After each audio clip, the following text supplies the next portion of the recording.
Brought to you by Nova शुद्ध घी। जब जब खाए दिल खुश हो जाए, सदियों का नोवा शुद्ध देसी घी, सपना स्वस्थ भारत का। I love घी घी घी घी घी घी।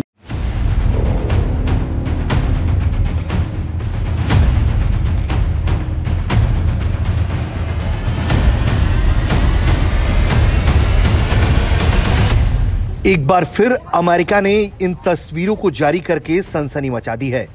एक के बाद एक लगातार अमेरिका इस तरह से हमले कर रहा है और जहाजों को समुद्र में समाधि दिला रहा है।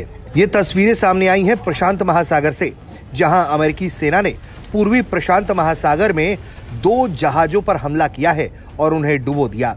अमेरिकी रक्षा मंत्री पीट हेग्सेथ ने इसकी घोषणा की। उन्होंने ट्रंप प्रशासन के द्वारा नार्को आतंकवाद अभियान में सशस्त्र बलों के इस्तेमाल का एक बड़ा विस्तार बताते हुए इस तस्वीरों को जारी किया है, जिसमें आप देखेंगे कि किस तरह से तेजी से बोट आगे बढ़ रहे हैं। तभी अचानक उस पर हमला होता है और सब कुछ धुआं धुआं हो जाता है। कुछ ही पल में ये बोट जल समाधि ले लेते हैं। ये पहली बार है जब ट्रंप प्रशासन ने कैरिबियन सागर से बाहर जाकर प्रशांत महासागर में ऐसी कार्रवाई की है, जो दक्षिण अमेरिका के तटों पर ड्रग तस्करी के प्रमुख मार्गों को निशाना बना रही है। हेग्सेथ ने बताया है कि पूर्वी प्रशांत में पहला हमला किया गया, जिसमें 2 लोग मारे गए और इसके कुछ ही घंटे बाद दूसरी नाव पर हमला हुआ, जिसमें 3 तस्कर मारे गए। हेग्सेथ ने अपने सोशल मीडिया पर लगभग 30 सेकंड के 2 वीडियो पोस्ट किए, जिसमें हमलों को साफ तौर पर देखा जा सकता है। वीडियो में नाव पानी पर चलती नजर आ रही है जब उन पर मिसाइलें दागी जाती हैं और वो धमाके के साथ खत्म हो जाते हैं। एक वीडियो में ब्राउन पैकेज से भरी नाव दिखाई देती है, जो कथित तौर पर ड्रग्स से लदी हुई थी।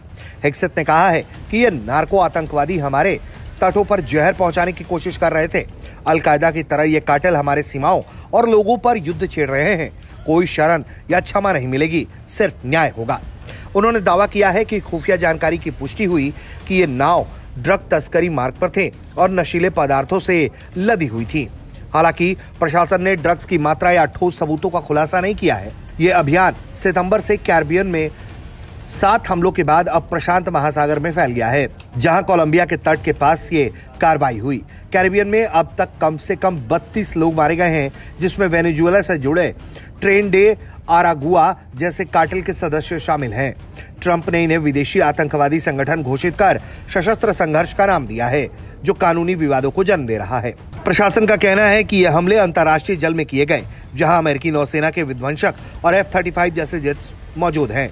कोलंबिया दुनिया का सबसे बड़ा कोकीन उत्पादक है और 75% ड्रग प्रशांत मार्ग से अमेरिका पहुंचता है। ट्रंप प्रशासन का ये कदम वेनेजुएला के साथ तनाव बढ़ाने वाला है, जहां 6500 सैनिक, परमाणु पनडुब्बी और गाइडेड मिसाइल विध्वंसक तैनात हैं। राष्ट्रपति ट्रंप से लेकर उनकी सरकार लगातार इस तरह से ड्रग कार्टेल के खिलाफ कार्रवाई कर रही है और एक के बाद एक ऐसी तस्वीरें जारी कर रही है, जिसमें आप देख सकते हैं कि किस तरीके से जहाजों को जल समाधि दिलवाया जा रहा है। ब्यूरो रिपोर्ट, भारत तक।